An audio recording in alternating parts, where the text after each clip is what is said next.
আমার ভাইয়েরা, ভারতে আসার সাথে সাথে অনেকেই বলে হুজুর আপনাদের দেশে, সেদিন আসাম থেকে মুফতি আব্দুর রাজ্জাক নামে এক ভাই ফোন করে বলতেছে হুজুর, তার আগে একটু বলি, আমরা নামাজ পড়ার জন্য কত মানুষের হাতে পায়ে ধরে কাপড় হাঁটুর উপরে কাঁচা দিয়ে দাঁড়ায় রয়েছে, তার কাঁচা খুলে দিয়া জোর করিয়া ধরিয়া হাতে পায়ে ধরিয়া মসজিদে নামাজের জন্য চেষ্টা করি।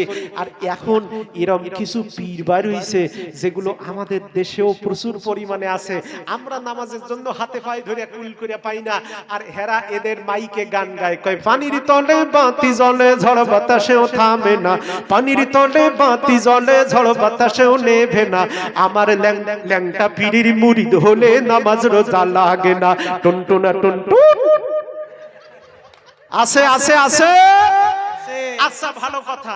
এইবার ওই যে ফরিদপুরের ইয়ং জেনারেশন এইবার টের পাইছে হুজুরের ওয়াজ এখন ঘুরিয়া কোন দিকে যাবে।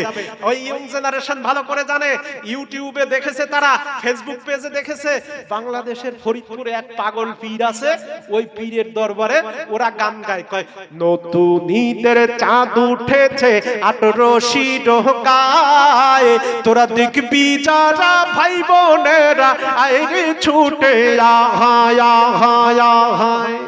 আচ্ছা এই গান শুরু করে এবার রাসূলকে চ্যালেঞ্জ দিল কিভাবে, আমার বিশ্ব ওলি ফরিদপুরি,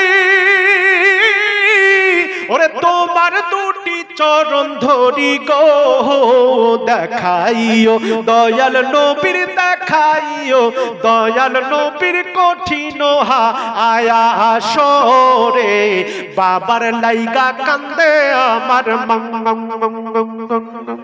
এই মং মং যখন করে, ডান পাশে আর বাম পাশে কিছু শাগরেদ বসে থাকে, ওরা ওই গানের তালে তালে জিকির করে, কয় হা হু হা হু। আছে, আরো জোরে বলেন আছে আছে।